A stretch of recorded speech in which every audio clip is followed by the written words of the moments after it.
Vedare tinokuchingamidzai zvekare kune chimwe chirongwa pano paZim Facebook Secrets and Confessions. Tadzoka zvekare nemamwe mamessages. Regedzai tibva tapinda mumamessages edu atadzoka takakubatirai. Meseji yedu yekutanga yakamira sekudai so. Hanzi mukomana kana mukanzwa vanhu ivo vachiimba kana kuti vachitaura ivo vachiti usafa wakavimba nemunhu munengena nekuti munhu anokurasisa. Vanhu ivavo vanenge vachitoziva kuti vanenge vachimbozama kuti kudii.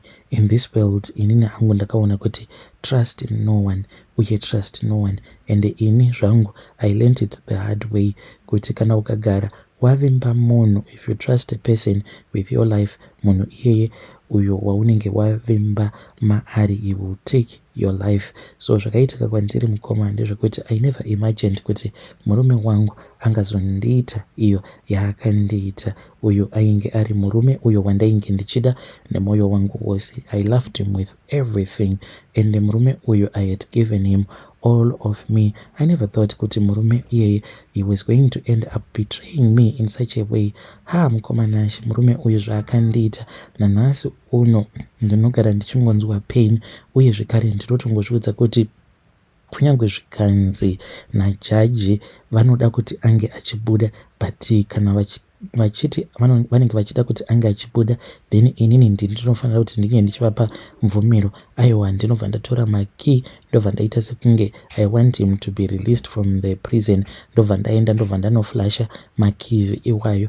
This man, I want him to rot in prison for the rest of his life. Saka when I married my husband, I thought kuti this was love at first sight. Uye zvekare I believed kuti inini naye we were going to grow old together, and ndaizviudza kuti we were going to face whatever. Ndainge ndichizviudza kuti isusu we are a team. Tainge takatoprintisawo t-shirts edu tainge takaprintisa takanyoresa kuti team Shumba. So mukomanashi, I was wrong, very wrong, and with the love that I had for my husband, aisafanira kuti anga achindiita zvinhu zvakadaro. Saka it all began a few months ago. Murume wangu ndopa akangotanga kungotaura nedzimwe hama dzake idzo dzekuti ndaimuziva asingatauri nadzo nekuda kwezvimwe izvo zvainge achingonudza kuti ndo zvainge zvakaitika mumhuri. But all of a sudden one day ndakati ndakabata foni yake ndobva ndazviona kuti mainge muine dzimwe nhamba idzo dzainge dzakanyorwa kunzi bamunini. Ndikabva ndati bamunini ava havasiri ivo here avo vaaigara achiti bamunini ava vane utsinye? Ko nhasi chazochinja chii chava kuitika? Why is it ava kutanga kutaura navo bamunini ava? Ndakabva ndazomubvunza akabva azondiudza kuti hakuna chakakosha like family. Iye ane mission to bring the family back together again. Jiki munhu ava kundiudza kuti tikufanira kuti tinge tichienda kumusha. So ipapo paakanditi tainge tichifanira kuti tinge tichienda kumusha, iniwo nekusaziva ndainge ndava kutaurawo nana bamunini vaya nevana vana bamunini nanatete vamwe vandainge ndisina kumbogara ndakataura navo. Saka munongoziva kuti semuroora unenge uine vamwe vanatete vaunenge uine grudge navo. Saka ava, since they were people that were very welcoming, because family yavo yainge yakaita team A team B, vanhu vainge vakazviita zvikwata. So iye akabva azondiudza kuti tariraoni kuti tatova ne2 years tisingakwanisi kudzokera kumba. Saka I think kuti uyu ndiwo mukana wekuti tinge tichiushandisa, because ivo bamunini vacho because ivo bamunini vacho vane mari uye zvekare vane maplots. Saka akabva azoti kana tikadzokera kumba kana tikanotaura navo, aiwa zvimwe kuda vanokwanisa kutiitirawo plan, then tobva tatotangawo chibusiness, kutotanga kutorana chibusiness kana kutovashandira. I was excited paya. Ndini uyo ndava kutotaura nevamwe vana vabamunini, vana bankuru, vana bamunini vamwe vari kunze kwenyika. I was very excited. Pano nepapo tatumirwa mari, pano nepapo tatumirwa mari. Izvo it was just a trap. Zvino mukomanashi takazoti tava kuda kuenda kumba, ndobva ndazombogara naye pasi ndikabva ndati asi chimbondiudza nemadivision ose awo andainge ndichiziva ari mumhuri. Why is it vanhu ava wava kutanga kuwirirana navo? Because chainge chandirwadza ndechekuti ndainge ndakaona mamwe mapictures mufoni make ari mapictures ainge achiratidza kuti ainge aine nezvechikuita nezvechivanhu. Ndikabva ndati asi hamuchadi kuramba muri muKristu here, chii chiri kuitika? Because ava vana bamunini ava I then discovered kuti ivo vanonyanya kuita zvechivanhu. So ndakabva ndati no, we do not need to go there, because ndo pandakaona kuti the fight that was there pakati pavatezvara vangu nevamwe madzikoma avo nevanen'ina vavo nanatete, ivo vatezvara vangu vainge vari muKristu, saka ivo vakabva vazongozviburitsa muvamwe, then vakabva vazoteverwawo nevashoma, then vamwe vaiva vainge vachiti vainge vachida kuita zvechivanhu vakabva vazongozviisawo kusaidi kwavo. Saka uyo manje murume ainge ava kuda kuenda kusaidi kwake kunoitwa zvechivanhu, but at that time manje ainge asingadi kundibudira pachena, akabva anditi iwe ini ndiri muKristu, it is just that it's hama dzangu, hapana pandikambofa ndakarasa hama dzangu nekuti ivo vanoita zvechivanhu. He just kept quiet. Ndikabva ndati anyway, this is a chance yekuti tinge tichinoonaka ivo bamunini ava vatezvarambinga. Ndainge ndava kutozviona tichitotengerwawo kastendi kedu sezvandainge ndakaudzwa nevamwe tete vekuUK kuti muroora kana ukangogara waenda chete kuZim, kana stand, mari yestand ndinokupa ini. We then traveled from South Africa ndokubva tazoenda kuZim. Zvino takazoti tava muZim, zvataiwanzokuita ndezvekuti iye murume wangu uyu like ivo vanobva kumasvingo, so tainge tichifanira kuti tinge tichiburukira mumasvingo, nekuti ndo zvataigara tichingoita kuti pose kana tichibva kunoku kuSouth Africa tinotanga taburikira mumasvingo, then tobva tazoona vabereki vake, then kana tava kuti tava kuda kudzoka manje ndo patinobva tazoburukira kwedu, because isusu kwedu kwatinobva kuMhondoro. Ndakatoshamisika paya, tava mumasvingo, munhu asi kana kumbobva kanyika. Ndikabva ndati naimiko ko hamusi kuona kuti tava kufanira kuti tinge tichiburuka here? Murume wangu akabva ati no, tiri kufanira kuti tinge tichidarikira then tichazoona kuti toita sei. Ndikabva ndati but handiti matiketi here manyoresa kuti masvingo, saka bhazi kana kuri kunzi tikaramba tiri mubhazi kana toburuka tinokwanisa kuzonetsana nawo mahwendi awa madii machingowedzera top up. Matiketi angabuda, matiketi akaramba kubuda, takazoti toburuka manje muHarare. Ndo pandakatoona kutoti baba ava vakangwara, because pavakanotenga matiketi ivo vakabva vazondibatisa foni yavo vakabva vati ndisevhere macontacts awa, ini ndiri busy paya. Then munhu ndokubva atoenda kanotenga matikets ake ari 2 ainge akanyorwa kunzi Harare.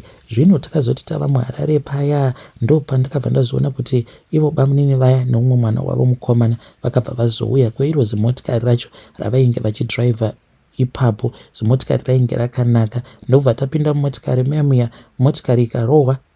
Ndisu uyo tava kutoenda kuBorodale. That was the first time ever in my life ndaingogara ndichingonzwa nezvayo Borodale iyi, even though tainge takatokurirawo muHarare, but like to be there aiwa, I had never been there. Ndakatofara paya ndikatoti ndiniwo here nhasi ndiri kutosiyawo hope kuno kuBorodale, because iye what he had said akangoniti we will sleep here tonight then tobva tazoenda kumba kwenyu. Zvino mukomana achi takati tasvika pamba pavo bamunini ava, ndakabva ndaona kuti vatezvara ava imbinga, vane mari. Ndakabva ndakanganwa nezvavatezvara vangu vaya murombo, because iye akabva ati iwe hausi kuona kuti kunoku kwatiri tigere tatata izvezvizvi ungadai wava kutonzi muroora chimboenda unotsvaka huni, muroora enda unochera mvura njani. Akabva anditi right now tarira uone kuti ugere tatata sei apa. Vamwe vana tete they were promising me kuti vainge vachazonditengera hembe. Zvino takazoti taenda kunorara kwiwo mubhedha wacho, fantasy yekwani. Ndokubva azongondimutsa pakati peusiku, akati andimutsa paya akabva anditi we handi, there is something that I want to show you, something that is special. Ndisu uyo ndokubva tafamba tikafamba muzimba iroro hamene kuti rine maroom mangani, ndokubva tazoenda mugaraji. Then takati tiri mugaraji muya ndokubva azondirakidza imwe motikari, akabva anditi ndo motikari ainge anzi nabamunini ainge achida kuti vainge vachida kuti vange vachizomupa motikari iyoyo yainge yakanaka sei. Ndainge ndava kutoona murume wangu achitoidhiraivha motikari iyoyo tichitodzoka kuSouth Africa tichitovhairira vanhu mulocation neyellow plate yedu. From there on mukoma akabva azoti tainge tichifanira kuti tinge tichienda manje kwakavakira bamunini vacho, because ivo vakavakira kune imwe village. Ndobva tazoenda kuvillage kuya mukoma. Zvino takati taenda kuvillage kuya, then murume wangu ndobva akabva azondimutsa zvekare almost the same time like what he had done patainge tiri kumba kwabamunini vacho kuPort Hotel. Zvino akati andimutsa kudaro akabva ati mukadzi wangu ndakuvara. Ndikabva ndati kochi, akabva ati ndiri kunzwa mudumbu mukadzi wangu. Saka ndakabva ndazomuti saka handei kamunge muchienda kunozvibatsira. Ndobva tabuda panze paya. Saka iye akabva azotanga kufamba achifamba, iniwo ndichingomutevera kumashure. Zvino ndakabva ndamubvunza kuti naimi kutava kuenda kopi? Akabva ati ainge achida kutsvakawo pekuti ange achizvibatsira.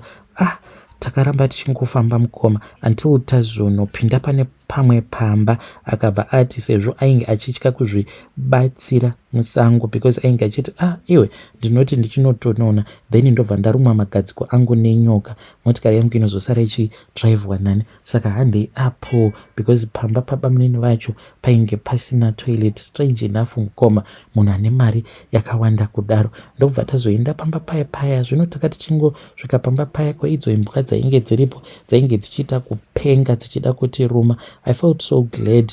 Umwe paakazovhura door remukitchen akabva ati pindai, imbwa idzodzo dzinokukuvadzai. Zvino takazoti tapinda mukitchen muya, wanekwe kuinga wane vatezvara vangu bamunini vaya mbinga varimo wane, vainge vakatogara zvavo vachitonwa doro ravo. Ndikabva ndazoona umwe murume uyu ndakatoona kutoti ainge ari wechirudzi, uye zvakare ndakanzwa nekamutauriro kaainge achiita. Saka ndakabva ndaona kuti ainge aine zvuma. Ndikatoona kutoti iyi in'anga iyi chete.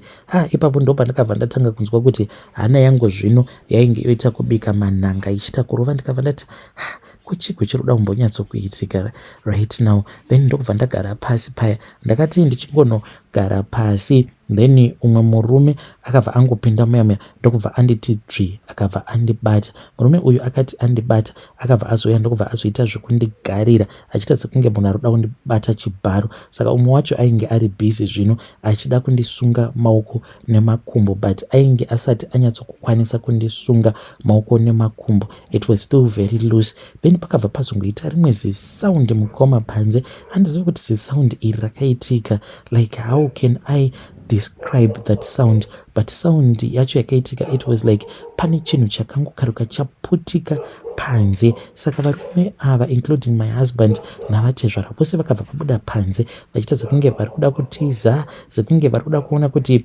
what is happening. Iniwo mukoma ndobva ndakatoona kutoti pano kana ndikaita zvinyekenyeke ndikaramba ndakarara pano ndichiteerera muviri ndinokwanisa kutourayiwa pano, because ndakatoona kutoti pane rimwe bench painge paine rimwe zibanga rainge riripo. Ndini uyo mukoma ndokubva ndasimuka ndikabva ndatanga kumhanya. Ndakati ndichimhanya kudaro, then murume wangu ndobva akabva azondiona akabva ati uyo ava kutiza. Mukoma ndakabva ndamhanya ndichinopinda nemumunda. Ndini uyo ndichinopinda mune chimwe chisango.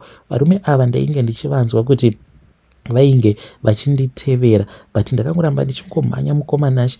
Neuko kwandainge ndainge ndisingatombozivi kuti ndainge ndambova kupi chaizvo. Ndaingoti kana ndikanzwa sekunge varume ava vanenge vava kuda kundibata, ndaibva ndangopinda kana mumunda wechibage. Ndakaramba ndichingofamba kudzamara ndazonzwa kuti varume ava vainge vava kusanditevera. Then ndokubva ndazongoramba ndichingofamba, handina kuzorora mukoma. Ndakafamba kwose until ndazopinda mune imwe village. It was somewhere kuma 6 AM. Ndopa ndakabva ndazosangana noumwe mudhara. Ndakabva ndazoudza umwe mudhara, ndakati ndamuudza mudhara uya iye akabva azoenda neni kumba kwake. Saka takati tasvika pamba pake, the fortunate part about it, mwana wake ainge ari paleave. Saka mwana wacho uyu ainge ari muCID. Ndokubva ndamuudza zvose izvo zvainge zvakaitika, ndokubva azofonera shamwari dzake. Saka muCID uyu akabva azoti ainge achida kuti ndinge ndichidzokera naye pamusha paya. Ndainge ndichapaziva. I think kuti vanhu ava vainge vaine mishonga iyo yavainge vakashandisa yekuti inge ichizondidzimaidza. Takazoti tasvika kuHarare kuya already police report yainge yakatoitwa kudhara. Then murume wangu iye akabva azosungwa, but bamunini vacho manje nekuda kwemari vakabva vazoshandisa mari dzavo. Vakatoendeswa kukoti pamunini vacho, but vakabva vazongonzi bail out. Nanhasi uno mukoma vanongoshandisa mari dzavo. Saka murume wangu I think kuti vakabva vazotongona kutongoti zviri nani kuti murume wangu iye ange achizonyura.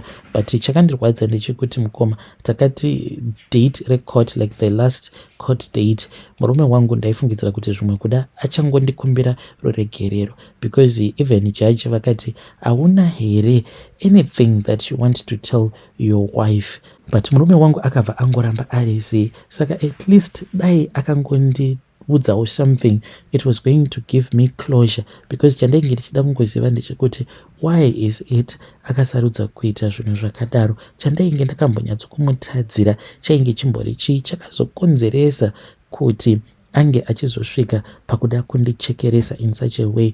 I am sure kuti vanhu ivavo vainge vava kutoda kutotora mabody parts angu at that time. Hameno kuti chii chakazoputika hacho panze chakazondipawo mukana wekuti ndinge ndichitiza. Ndiyo confession yangu iyi mukoma. Kana mukazopostawo nyaya yangu, ndinokumbirawo kuti munge muchizondiudzawo, ndichange ndichizotevererawo mucomment section. Veda rendo message iyo yandakatumidzirwa ichibva kuna vahanzvadzi vedu. Yei, zvakangooma hazvo vedu kwe, please ngatizamei kuti tinge tichitaura navo vahanzvadzi vedu ava mucomment section. Yeah, she is a victim. Anzi murume wangu aida kundichekeresa, zvimwe kuda aida kunditengesa mabody parts angu, but God rescued me. Hanzi handizivi kuti ichocho chakambonyatsokuputika panze chainge chimbori chii chakakonzeresa kuti murume wangu pamunini uye zvekare nemabhinya aya vange vachizobuda panze vachiita sekunge vada kutiza. Iniwo ndikabva ndazowana mukana wekuti ndinge ndichitiza. Strange things indeed they do happen in this world.